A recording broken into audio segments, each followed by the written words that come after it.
The double vocabulary of English. Let's begin with the fact that English has a lot of words that have twins. English is at base a Germanic language, part of the family including German, Dutch, Swedish, Danish, and Icelandic. The grammar stuff and the core vocabulary comes out of that old Germanic base. But there's a newer part of the vocabulary that belongs to the Romance or Latin family. Well, newer as in only about 1,000 years old. Most of it was borrowed in when the French-speaking Normans ruled England from the 11 through the 1400s.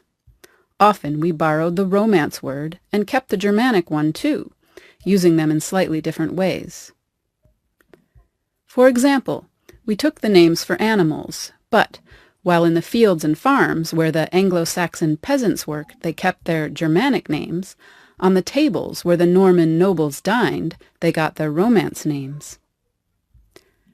Because of this peasant-noble divide, there are a lot of doubles where even now the Germanic words seem more basic and earthy, while the Romance ones are slightly fancier.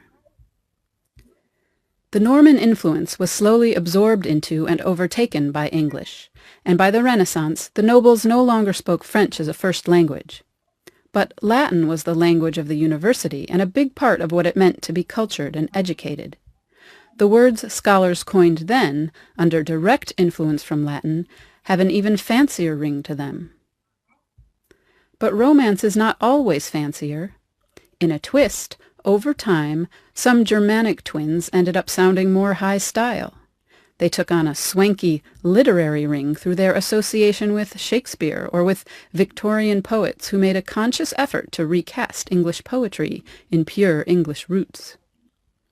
Still, there is plenty of double vocabulary in English where the Germanic and the Romance versions are both just regular words and both pretty much the same. It's not like we're going to run out of room if we keep them both, and it might even make it easier for us to find the right words when we need them.